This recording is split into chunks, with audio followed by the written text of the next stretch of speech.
I catch people staring, looking funny at me when I step to the window and I toss a TV.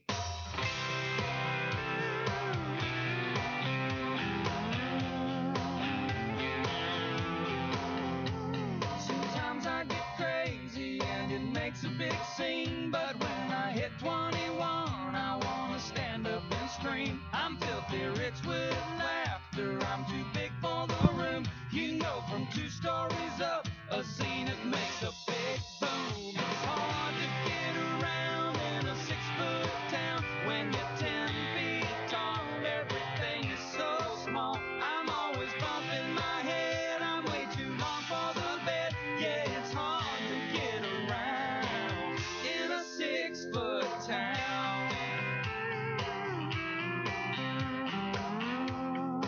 Welcome in, everyone. Great to be with you today.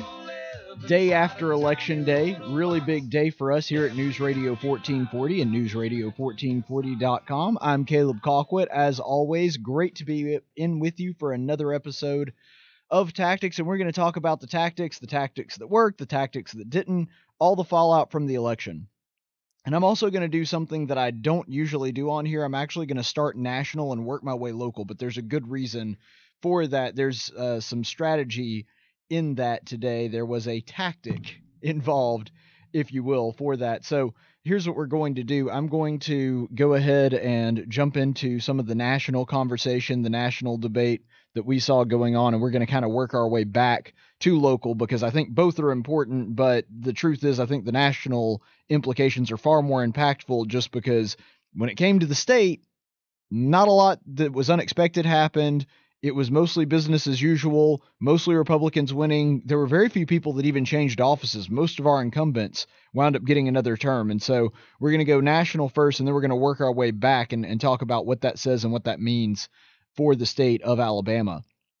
One thing that I would want to mention before we go ahead and get into the meat and potatoes of what we're going to be talking about today is you can call in anytime. I would love to hear what your thoughts are on the election, what the results are. You can call in live right now, 860-1440. Our phone lines, as always, are available. That's 334-860-1440. Numbers right up there. Well, okay, I got the side right now. Okay, getting used to this video thing, starting to understand how to do video podcasting, so we appreciate you being patient with us, being patient with me as I learn how to do this and put this forward. So there's a lot of takeaways from last night's election, a lot of things that we could talk about today. One of the main things that I wanted to address here is I want to be honest about it. Because you guys know that even though I'm a partisan, I'm very clear and open about where my conservative political leanings are, my kind of libertarianism. And so you guys know I'm an opinion guy. I'm not a journalist. I'm not pretending to be objective. I'm not pretending to be this arbiter of truth that doesn't have a side. I got a dog in the fight, and y'all know that. And that's part of the reason that you tune in is because you do know that I have a dog in this fight.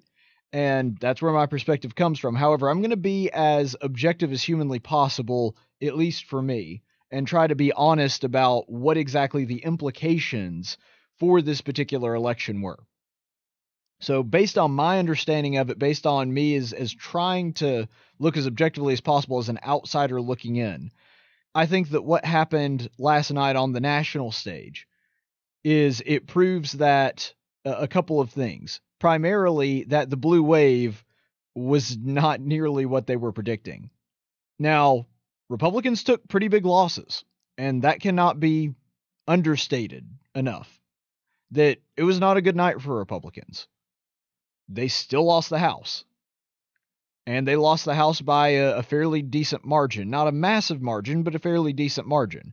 And so the fact that now, to sort of impress upon you the severity of this, Nancy Pelosi is probably going to be Speaker of the House. That makes her third in line. If God forbid something happened to Donald Trump and Mike Pence, that would make Nancy Pelosi president. That's not good for anybody. That should really give you an idea of how bad this was last night. However, it was not nearly as bad as people were predicting it was going to be. And about 3, maybe 4 months ago, I would have been one of the people on the bandwagon saying, look, I don't want this to happen, but there's a very good chance that Democrats take the House by a very significant margin and probably wind up taking the Senate, or at least breaking even in the Senate to where it would be 50-50. And that was what the conventional wisdom said at the time. 2016 had a lot of surprises. Last night had very few surprises. There were not a lot of races that went the opposite of the way they were predicted to go. And so, that being said, the polling was pretty consistent and pretty reliable last night. And unfortunately, that meant that Democrats wound up doing very well. Because if you're looking at the polling 3 or 4 months ago, they would have agreed with what I just said. But if you're looking at the polling in the past few weeks, they predicted pretty much exactly what happened. They predicted almost exactly what happened. And so that's something that is important to consider, that the polling was pretty darn close on this one. And if you're looking at what actually happened, the results were that the Democrats gained about 27 seats, which last night somebody asked me my gut feeling, what do I think happens? I said, I think the Democrats gain anywhere between 25 to 30. Now, not all those races are decided. They're still counting in some places. Not all the precincts have reported. And so they could gain more than that. So we don't know exactly. But right now, the total stands as it is at 220 to 193 Democrat versus Republican. So the Democrats are currently winning by almost 30, 27 seats. That's a big deal. And so that being said, this is not a good thing for the Republicans. Now, from a practical standpoint, honestly, I don't think it changes that much.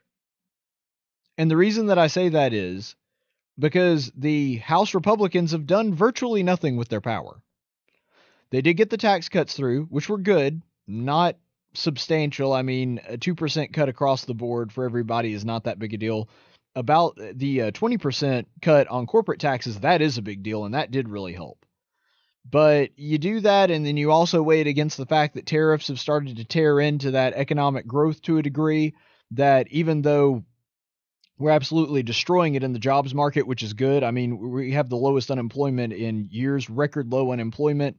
You're looking at the amount of our growth. It's not as good as it was in the second quarter this year, but still about a 3.5 growth rate in this country is nothing to sneeze at. And you're looking at the cutback on regulations, things like that. Those are all really good things. And that is to a degree to the credit of the House. But the idea that we have seriously rolled back Obama era administration and Obama era legislation, that's simply not true. Obamacare is still in place. The individual mandate is gone, but every other letter, there's like 2 sentences out of the thousands of pages in Obamacare that we were actually gotten rid of, that were actually repealed.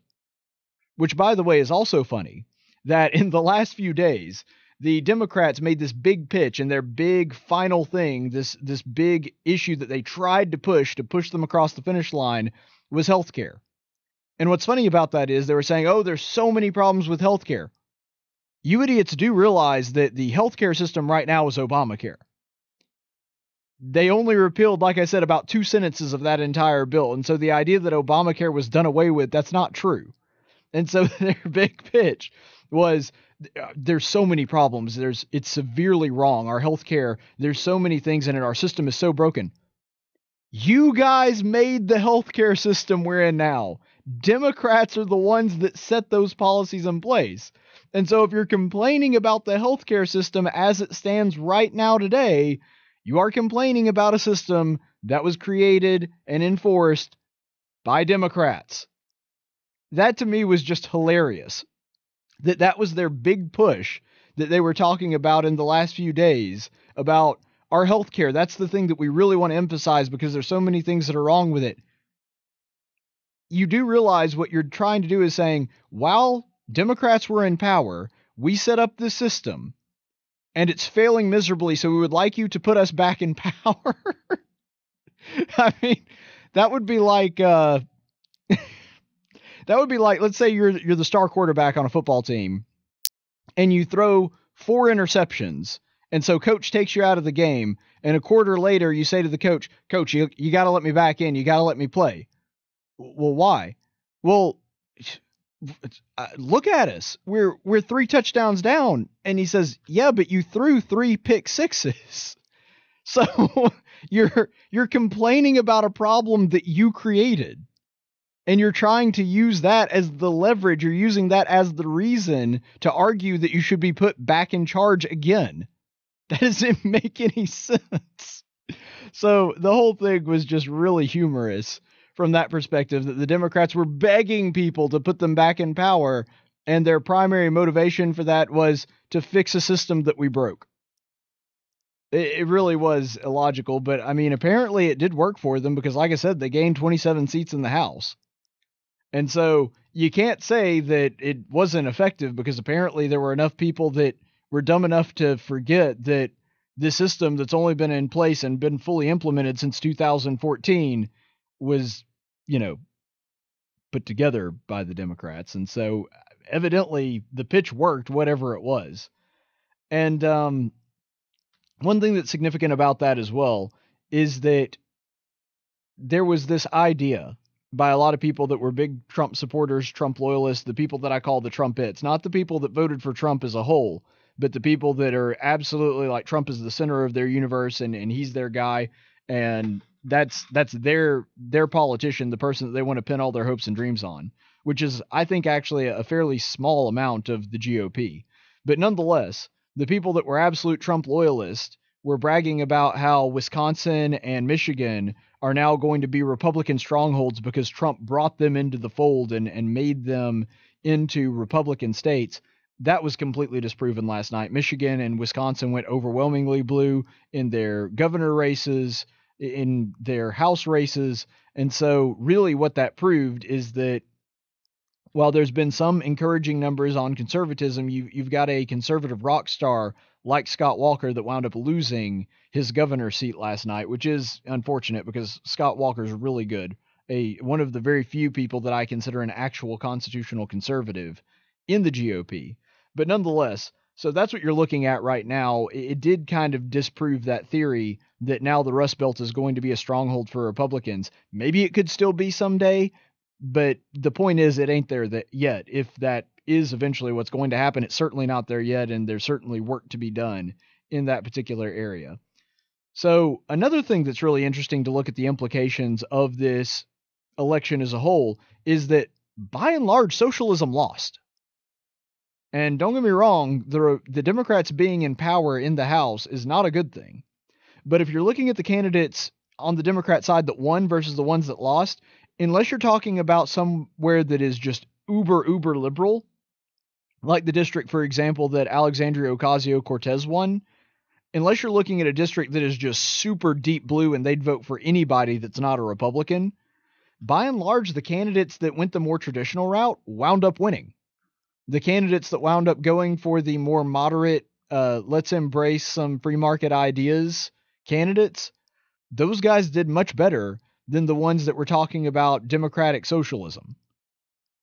And so when you're looking at districts that are actually purple, that were actually up for grabs, it seems as though pushing the idea of democratic socialism wound up actually hurting the Democrats in the race overall. And most of the candidates that embrace socialism, for example, Andrew Gillum, the guy who's running for governor down in Florida, he's about as far left as you get. And still, DeSantis, who by no means I think is a great candidate for governor, he still wound up pulling out a win. And it looks as though, even though it's not technically been called yet, right now the numbers are favoring the Republican candidate for governor in Georgia as well. And so the candidates that went full on socialism, it's spooky to me that they had any showing whatsoever. Don't get me wrong, but it looks as though the more traditional, the more blue dog Democrat, the people that broke in that direction, actually wound up doing much better on the national scale than you would if you were looking at Democrat-centric, very liberal districts. So just looking at it from the onset, looking at it again, trying to be as objective as possible, it looks like the vast majority of Americans in the middle of the country are certainly not on board with or not going to be accepting of any form of socialism, at least not anytime soon. Now, when I say anytime soon, 4-8 years from now, that might change. But right now, it seems to be in the Democrats' favor to moderate and go to the middle. The candidates that were more extreme tended to not do so well last night. So let's talk about the Senate here. The Republicans actually, this was, in my opinion, the biggest surprise, because we all knew that they were going to hold the Senate, or we all knew that there was a good chance, I should say, that they would hold the Senate, but virtually nobody expected them to actually make gains in the Senate, myself included.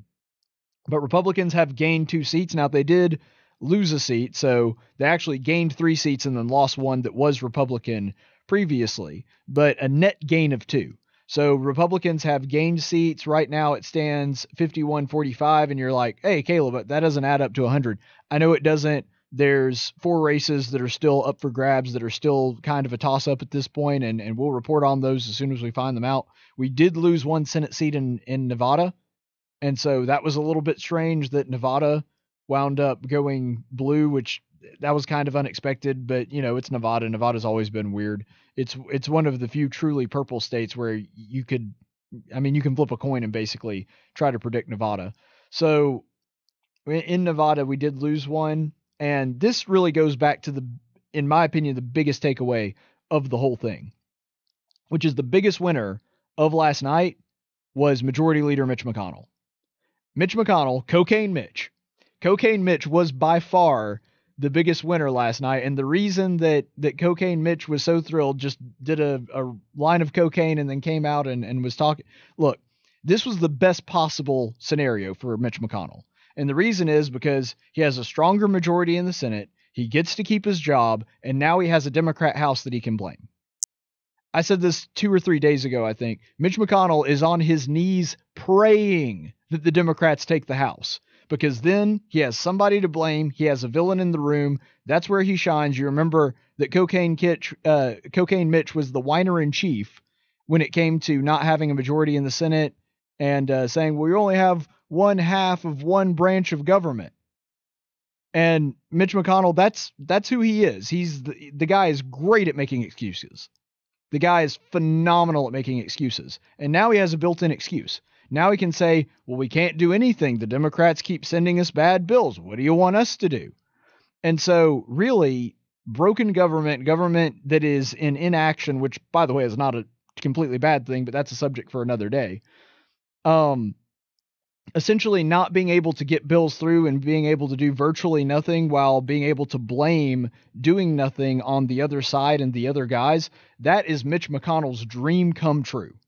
Because the guy's not a conservative. He's not about getting a conservative agenda through. He's not about doing a bunch of things that he can pin his hat on. Mitch McConnell does 2 things. He raises money to bring back to Kentucky that helps him get reelected, and he complains about the Democrats. That's all he really does. And now he has a legitimate built-in excuse for why all the bills coming out of the Senate suck. And I mean, really, if you ask me, Mitch McConnell is by far the biggest winner of last night's election, because everything that could have gone right for him went right for him. And like I said, the blue wave was really more like a blue squirt gun. You were expecting this tsunami of blue to sweep over the Senate, sweep over the House. I was skeptical of that from the very beginning. There were some poll numbers that had me a little worried in the Senate, but by and large, it wound up just being more of a splash in the face, like from a glass of water or a squirt gun, than it wound up being an actual wave. And that really was the takeaway. Still not nice to get hit in the face. I mean, like I was giving this analogy last night on Twitter. It's basically like finding out you got a malignant tumor. I mean, you're thrilled to death that it's not cancer. You're thrilled to death that the Republicans still have the Senate. You're still going to be able to stop the Democrats from getting their agenda through, that they have such a narrow margin that they're not going to be able to get some of their more radical policies through. But you still got a malignant tumor, which means you got to get it removed. And that's no fun. So even though you're thrilled that it's not the worst case scenario, it's kind of hard to be excited about the outcome that you did have, because it's still not good for you. So that's really the best analogy I give. And one thing that really did scare me last night was Ted Cruz, because up until late into the evening, you were worried that Ted Cruz was not going to make it. It was a narrow victory ahead of Beto O'Rourke, or as I like to call him, Robert Francis O'Rourke, because that's his real name. So Bob, which is which is like the whitest white guy name ever, Bob O'Rourke, who is on the campaign trail, a thoroughly white Irishman trying to pretend to be Hispanic. Bob O'Rourke lost to Ted Cruz last night, and he's not going to go away. I'm sure that because the Democrats sunk so much money into him and so much time and effort into him, they're going to want to use him on a national scale in some capacity. But I was thrilled because the fact that a Democrat came that close to winning a statewide election against a Republican in Texas should be frightening to everyone. And if you're looking at the breakup of how Texas voted, you'll notice that there's a lot of blue patches along that border, which means that the Democrats' policies of not enforcing the border have been very effective in trying to flip Texas.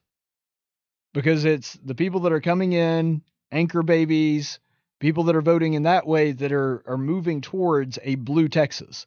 And like I said before, if they flip Texas, we will not have a Republican president for about 2 decades because of the way the Electoral College works. And when it comes to the House, that will be disastrous if all of a sudden a majority of the Texas delegation winds up being Democrats. That is not good for Republicans on the national scale. If they flip Texas, and Democrats know this, and that's why they're trying so hard to get to Texas, if they flip Texas, they've got the reins of power basically guaranteed for another 2, maybe 3 decades. And that's why it is so terrifying to think that they defeated or almost defeated Ted Cruz, who is arguably the second most conservative member of the Senate. I mean, Ted Cruz is phenomenal.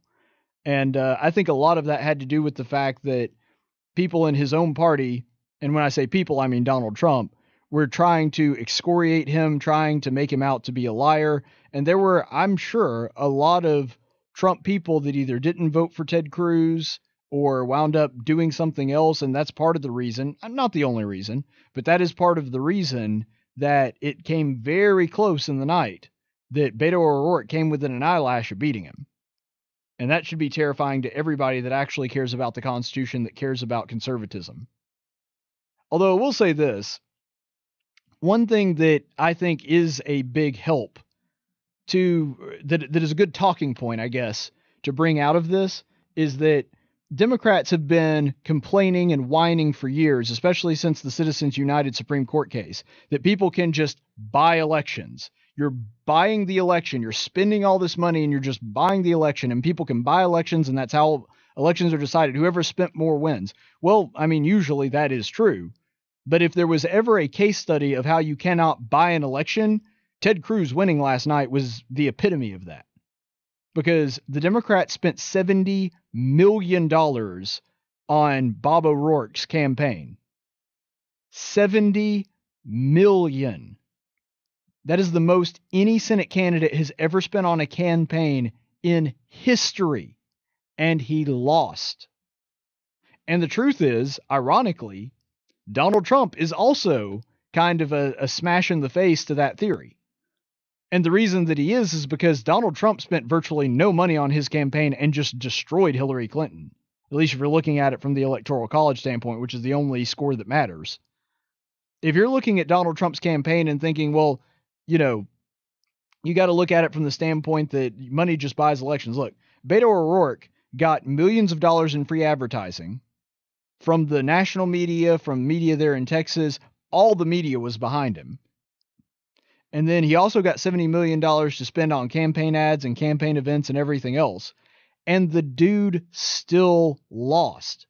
If there was ever a case study to say, no, you can outspend your opponent by quite a bit and still lose the election, Ted Cruz winning that election last night should be able to put that to rest. Now, I know the Democrats are never going to shut up about it. They're going to continue pushing this lie that you can just buy elections. Although I do think it's funny that they're the ones always complaining about buying elections, and they seem to still always spend more on elections than Republicans. I mean, you look at Hillary Clinton and Barack Obama, those are the two highest presidential candidates when it comes to spending on a campaign that there's ever been, Hillary Clinton and Barack Obama.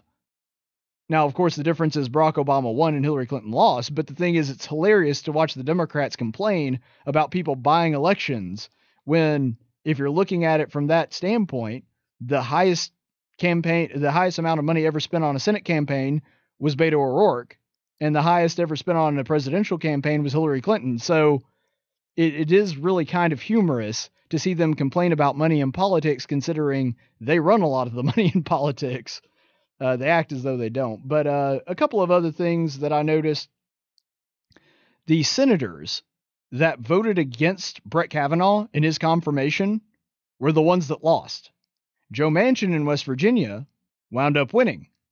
He voted to confirm Kavanaugh. Now, he waited till the very last second and knew that his vote wasn't going to make a difference. But the point is, he voted for Kavanaugh to ingratiate himself to Trump voters, and apparently it worked.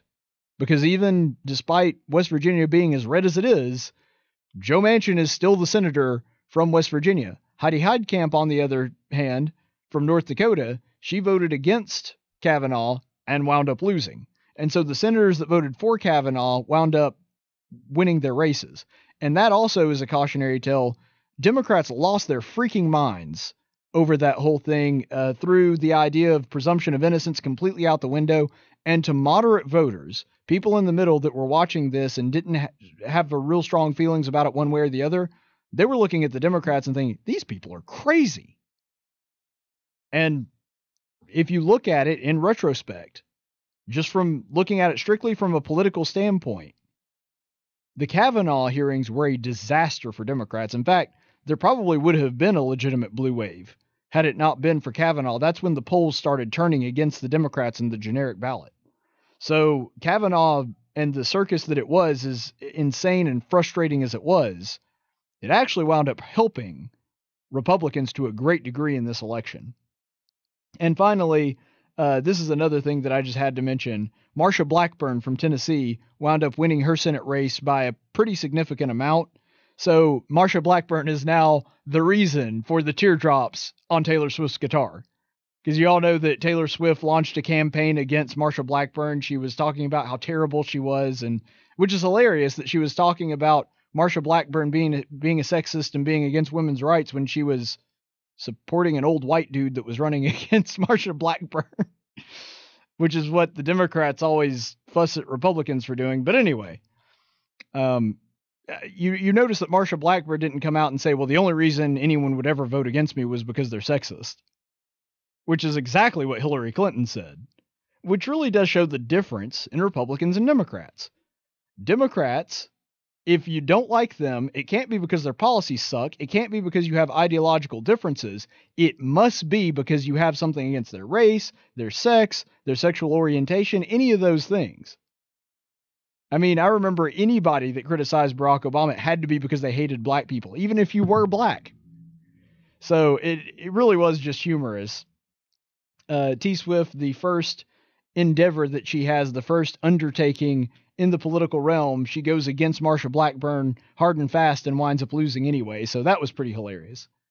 And finally, one thing that I'm actually legitimately, and I'm not trying to be sarcastic, I'm legitimately excited about this because this seat was going to go to a Democrat regardless of who it was, and the vote's not going to change that much. I'm actually really glad that Alexandria Ocasio-Cortez wound up winning the seat last night, even though it wasn't really much of a contest. She was in a very liberal district, because she is going to be a thrill and delight to cover for the next 2 years. Alexandria Ocasio-Cortez is the youngest person to ever be elected to Congress, which goes to show you that newer isn't necessarily always better. And I'm sure that she'll be inaugurated, to use her word, she'll be inaugurated and sworn in, and she's going to be signing stuff into law. I'm still convinced that Alexandria Ocasio-Cortez thinks that she's the president or something, because she says she's going to be inaugurated and then start signing bills into law. Very confused young lady, which, by the way, I think goes to prove that you do not need an intellect, a basic working knowledge of American civics, experience, knowledge. None of those things matter in an election. You can be a member of Congress without all of those things, which I think should go to show and help us remember that these guys up in Washington, they're not necessarily geniuses. They're not better than us. When you've got Alexandria Ocasio-Cortez sitting in as a member of the House of Representatives for the United States, you can rest assured that that, if nothing else, is a case study that these guys aren't necessarily geniuses. Just because they have a fancy title and live in DC does not make them. This she's as dumb as a sack of hammers. And just to kind of illustrate my point, they were asking her maybe 4 or 5 days ago. They were asking her how she plans to pay for Medicare for all when there were Democrat sources that are suggesting at minimum that her plan would cost about $32 trillion over the next 10 years. And when asked how she was going to pay for it, she said, well, we'll just pay for it. I mean, it really was like that.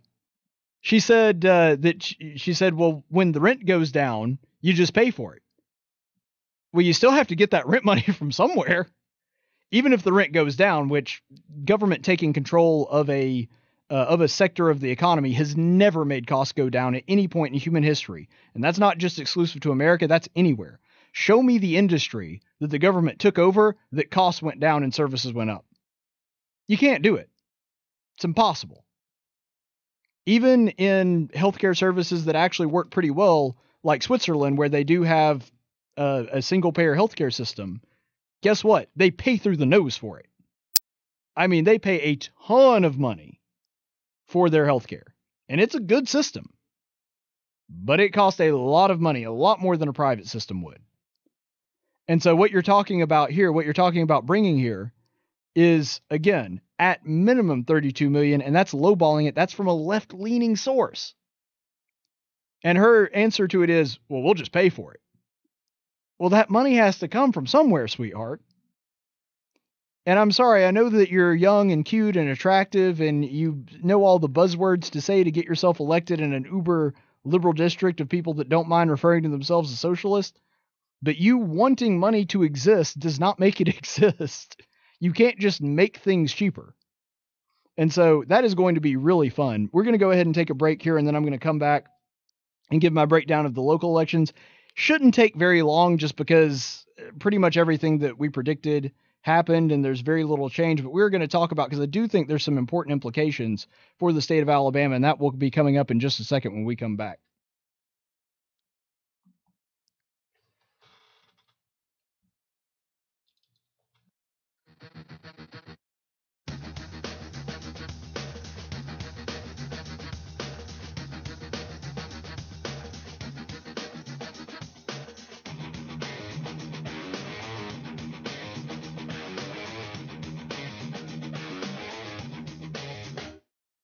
Complicate this world you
And we're back. Thanks for waiting, giving me a chance to catch my breath. Now, going on to the local elections, very little surprising happened yesterday. I mean, very little. Virtually everybody that was an incumbent wound up winning. The Republicans, by and large, had a very, very strong showing by wide margins, which it's a very red state. That's kind of what you expected. But I think that actually, in and of itself, is significant because there was this theory amongst some Democrats in the state. I won't say that it's necessarily a widely held belief, but there were a lot of people that were very optimistic about this after Doug Jones wound up winning the Senate seat. And like I said right after that election, this does not mean that Alabama has suddenly become sympathetic to a lot of the arguments when it comes to Democrats. Alabama is not now a light red state or a moderate state. None of that's true. Roy Moore was a ridiculously flawed candidate that had a lot of baggage that a lot of Republicans didn't even like. I'm not saying that I was among them because, I think the judge has done some things that I disagreed with, some things that I really did agree with. But his approach rubbed some people the wrong way, and because of that, and because there's a long history there, this is one of the reasons that I was a big fan of Mo Brooks as opposed to Roy Moore for being in that position. But, when it came to that, they were convinced that because of that because Doug Jones won, that now all of a sudden Democrats could win and they were going to have a much stronger showing in the next election. Sorry, didn't happen.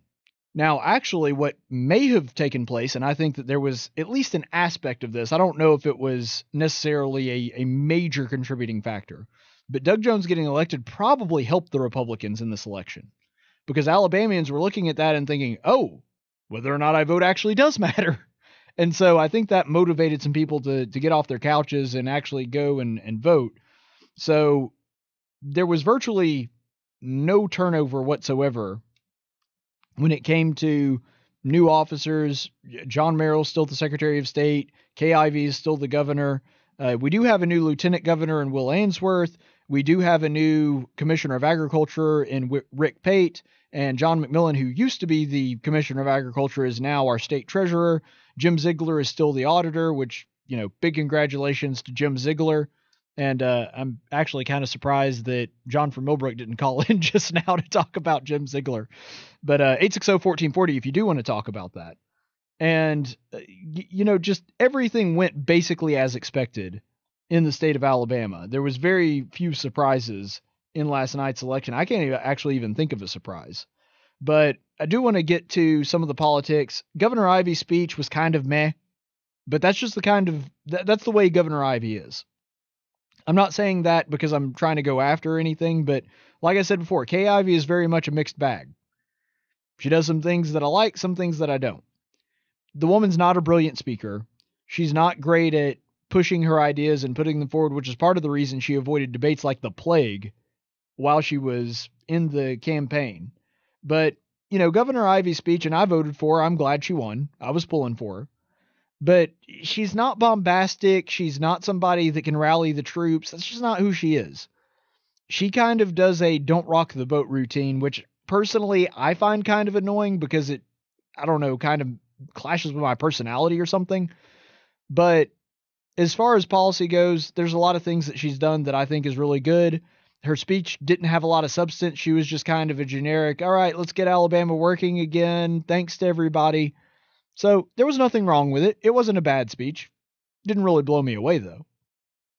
I will say this about Walt Maddox, and I'm glad that he is not our governor because of some of his policies. But I got to say, his concession speech was phenomenal. Very magnanimous, very generous. You didn't get the sense that he didn't want to win. You didn't get the sense that he was relieved that he didn't get the governorship because you could tell that he wanted it. But you could also tell that he was mature about it. He handled it about as well as I've ever seen anybody give a concession speech, and that is high praise for Walt Maddox. Even though I didn't like a lot of his things on policy, super nice guy, somebody that I would have no problem getting together and having a long conversation with, and he's a smart guy, somebody that I could sit and have that long conversation with and be mentally stimulated for a long time. So the guy's kind of a policy wonk, and even though I disagree with some of his views and some of his principles, I don't agree with him on some issues, especially when it comes to abortion, even though I agree with him far more than I do most Democrats on that issue. When it comes to a lot of other issues like spending, the Medicaid expansion, I thought he was the wrong guy for the job, but dang it, that was a good speech. That was a very good speech. And honestly, if a lot of people were basing this on charisma, if people were basing it on his ability to communicate his message to people, Walt Maddox would have won that election. But it's the wrong message. He's in the wrong state. Honestly, if he were in a different state, he probably would be holding a very high office, like a statewide office or a governorship in a different state, in a blue state.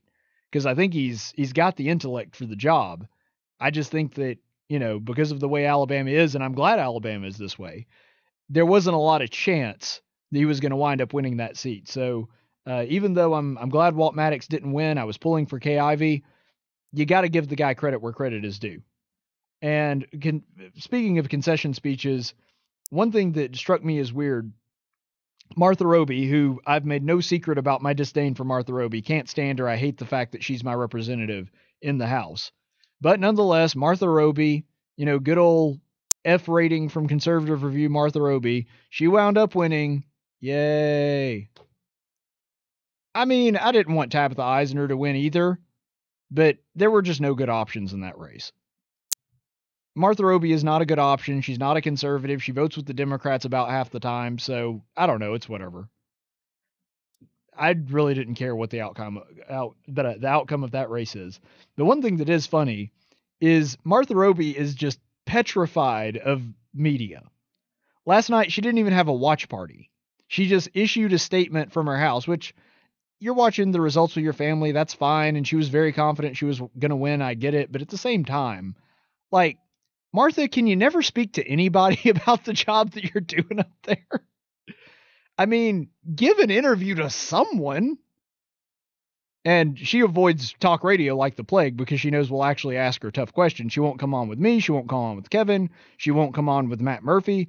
That woman will not speak to anybody about her policies because she knows the second that she does, they're going to ask her about her terrible voting record. And that's not good for her, so she figures, why bother? The second she got in office, that was the end of her relationship with the media, at least here in the state of Alabama. So Martha Roby doing what was politically probably smart, which is not getting in front of the camera. Tabitha Eisner, though, I will say this about Tabitha Eisner's speech. I'll start out with the positive. I really did appreciate during her campaign and also during her speech the call for civility. She said that it's wrong when Democrats vilify their opponents, and it's wrong when Republicans do the same thing too. And she's absolutely right about that. We have an unfortunate tendency in the United States now to demonize and belittle our opponents.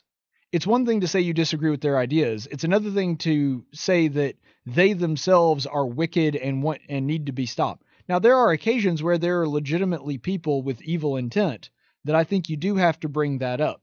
But needlessly vilifying them or doing so to score political points, I don't think that that's right. And I did appreciate Tabitha Eisner's approach when it came to that. But one thing that I did have to mention, I know she was running a very low budget campaign, but good gracious, it looked like she was giving that speech in a trailer park. Like, behind her, you could see like the corner of a house and a storm drain and the gutters on the side of the house. And I was thinking, did she do this in a trailer park? Where is she? You couldn't find a better backdrop than that, or at least a better lit backdrop than that. You could barely see her. I get that you're running a low budget campaign, but I mean, I put together this whole setup. I mean, not the studio, obviously, that's the radio studio, but I put together the cameras and everything for like $50. I mean, come on, Tabitha Eisner. You can at least shell out $50 to get a decent backdrop or something. I don't know. But I don't know. I just thought that was funny. But overall, her speech was pretty good, even though I agree with her on basically nothing, but her call to civility I thought was very much welcome and needed. And I thought that she actually did say the right thing when it came to that. Okay, so also in the House, Mike Rogers wound up beating Mallory Hagan. Again, Mike Rogers is barely maybe a notch ahead of Martha Roby, in my opinion, when it comes to the Alabama delegation. The guy votes with the Democrats most of the time. Those two are the definition of rhinos, the definition of swamp people. But one thing that is really good that came out of that election that I'm actually a little bit more excited about him winning than I am about Martha Roby winning is I never have to hear Mallory Hagan spout off about how terrible and backwards this state is. And that's one strategy that I don't understand. Now, apparently it can work in some scenarios. Like I said, Doug Jones basically said exactly the same thing and he wound up winning somehow. But I've never understood the idea that you talk about how much you hate the place that you want to go represent in Washington. Mallory Hagan routinely talked about how terrible Alabama was, how backwards it is, and how much she liked New York so much better than that. That attitude just really gets under my skin. Does Alabama have problems? Absolutely. Are there things that I would change about it? Sure. But I don't hate where I'm from. I'm proud to be from Alabama. I'm proud to be from the South. I'm proud that we have family values and we have sort of an antiquated way of looking at things. If that antiquated way of looking at things is talking about believing in the Bible, believing in American exceptionalism, those are all things that I'm proud of, and I am glad to have that heritage. And you know what? If I didn't, I would move somewhere else that has a heritage I associate with more. And that's what Mallory Hagan did, and then she saw that the taxes were killing her, and so she moved back to Alabama. And so that's really the irony in this whole thing. So if nothing else, I'm just thrilled that I don't have to hear anything else out of Mallory Hagan ever again. So that was a good thing that came out of that.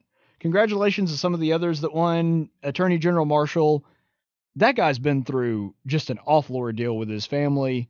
And the fact that he was able to soldier on and continue to go through the campaign, there's nobody more deserving to be the Attorney General, in my opinion, based on the way he conducted and carried himself after that tragedy with his wife committing suicide. And our prayers go out to that family. The way they were able to stick together and finish strong in this particular campaign, I think was nothing short of heroic.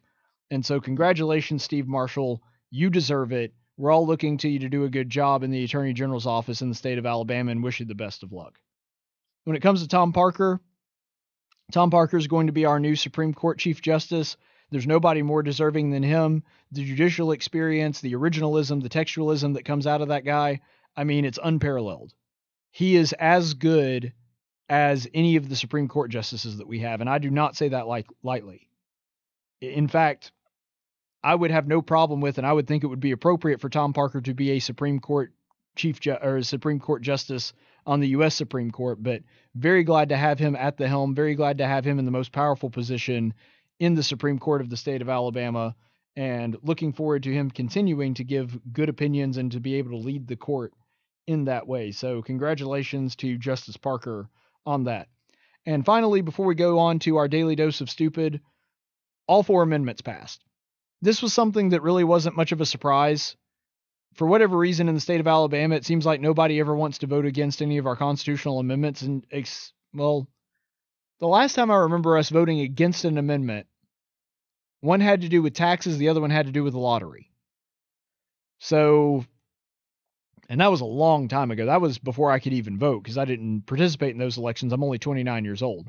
So, that being said, I don't know what it is, but the threshold of stupidity for an amendment to be failed is pretty high. Now, this particular batch of amendments, really glad that Amendment 2 passed. I'm okay with Amendment 4 passing. I don't care about Amendment 3. Amendment 1, I was back and forth on the whole thing with the 10 Commandments, and if you want to see my rationale behind that, go back to yesterday's show because I give an in-depth explanation, which I'm not going to repeat here. But I just waffled back and forth on that when I wasn't really sure about it. But to be honest, I'm fine with it passing. I thought that it was kind of redundant. I thought that it wasn't necessarily something that we needed. But that's the thing about it being redundant. You may not need a second of whatever it is. You may not need a second, frying pan or whatever else it is, but you're not bothered by having it. So I wasn't really upset that it passed. I voted no because I felt it was kind of frivolous. But, it's fine. And obviously I have no problem with what it says. I have no problem with the wording of the amendment. So I'm okay with that one passing. And I'm really glad Amendment 2 passed. That to me is a signal that, well, the rest of the country actually is moving in a more pro-life direction. But the rest of the country can do it at once. In the state of Alabama, we value life and we value the people that cannot speak for themselves, the most innocent and the most helpless among us. And that is the people in the womb, the unborn. And that is one reason that today I am very proud of my state for passing that amendment. And I hope, and it is my fervent prayer, that when Roe v. Wade is overturned, and one thing that that amendment does is it basically implies that once Roe v. Wade is gone, abortion is gone in the state of Alabama. And so let's hope and pray that Brett Kavanaugh being on the court is what tips it in that favor, because if Roe v. Wade goes away, based on my understanding of how that amendment reads, day one, abortion is legal in the state of Alabama. Maybe there's an attorney that understands that a little bit better, and that may not be the case, but that's what I'm hoping for. I hope that's the way that the court sees it. And if that is the case, then I'm very, very proud of my state, and I will be thrilled to be the first state in the union that outlaws the barbaric and horrific practice of abortion. So that being said, we're going to go ahead and jump to the daily dose of stupid. No, you messed it up. You're stupid.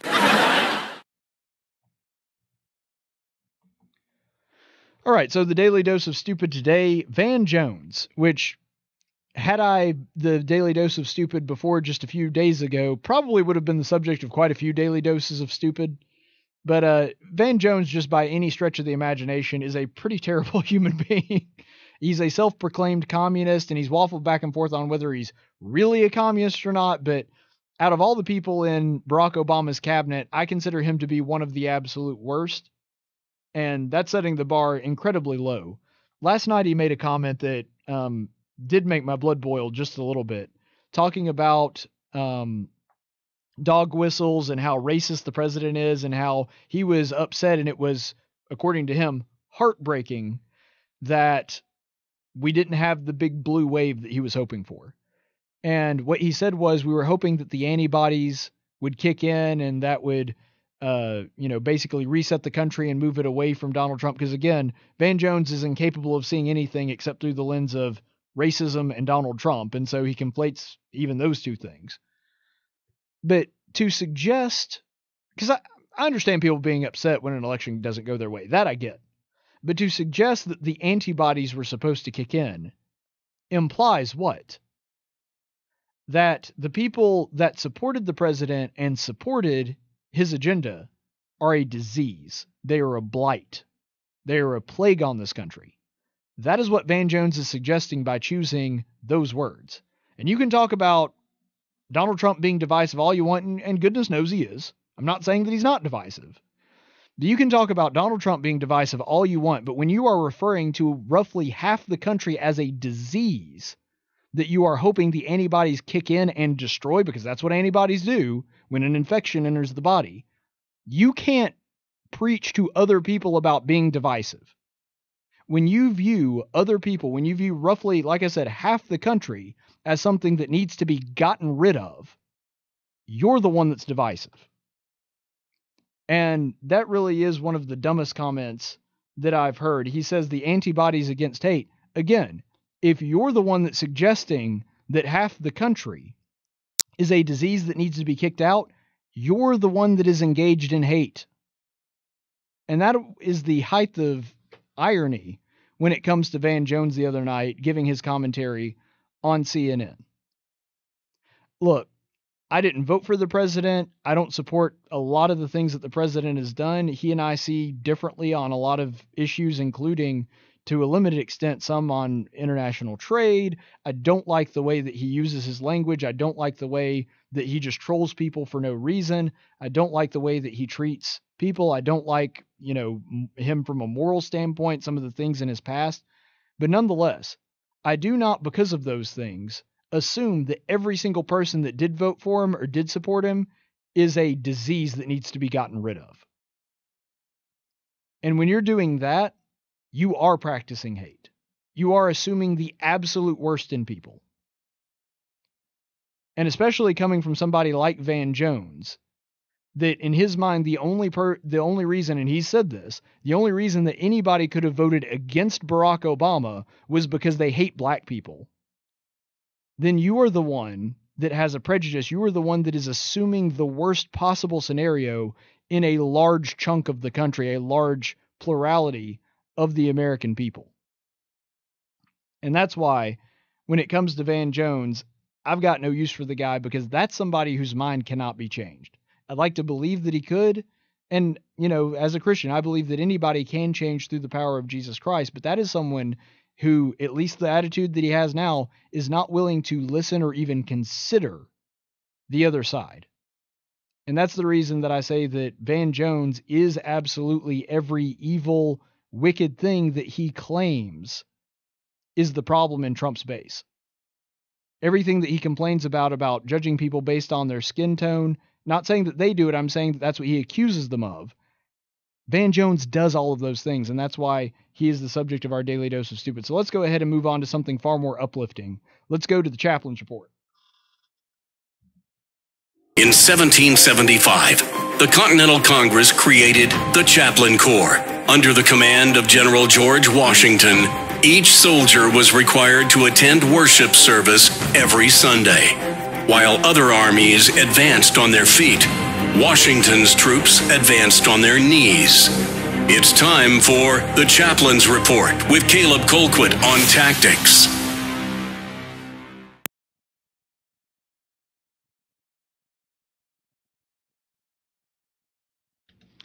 All right, so subject to the Chaplain's Report today, I thought this was appropriate since we just had an election. We've got some new people in office.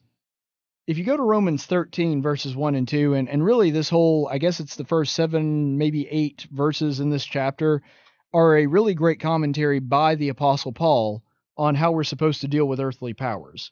And so he writes in Romans 13, 1 through 2, "Every person is to be in subjection to the governing authorities, for there is no authority except from God, and those which exist are established by God. Therefore, whoever resists authority has opposed the ordinance of God, and they who have opposed will receive condemnation upon themselves." Now, this is a verse that is very difficult to really follow. It's kind of like the game of chess. Very easy to comprehend, very difficult to actually follow and implement and master. And so, when looking at this, we know that whether or not the elections turned out our way or not, whether or not we're actually going to get the leaders that we want, we do, as Christians, have an obligation to respect the authority that they've been given. And part of the reason, the rationale that Paul gives in the book of Romans, is because that power does come from God. God is the source of all power and all authority. Therefore, any power or authority that any human has, God has allowed them to have. Doesn't mean that he necessarily condones everything they do. Doesn't mean that he would have been the choice that God himself would have made, but he is allowing them to have that authority. We can look back at King Saul, for example, and he appointed or had Samuel appoint Saul, but that was the king that the people wanted. And he drew a stark contrast with that in King David. He's like, okay, you guys had the king that you wanted, now you're going to get the king that I want.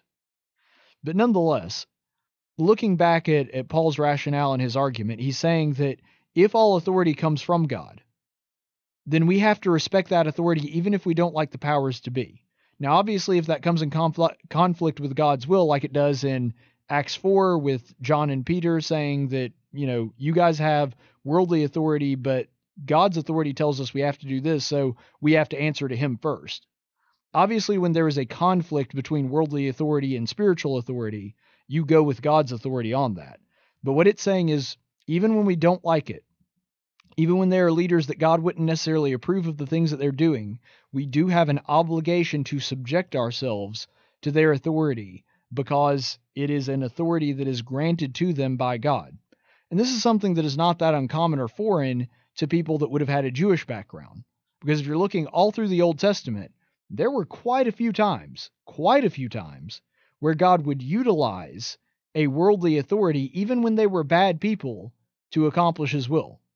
If you're looking, for example, at the siege of both the northern and the southern kingdom, the north by the Assyrians, the south by the Babylonians, in both of those instances, God was saying, you are going to be punished for your sins as a nation.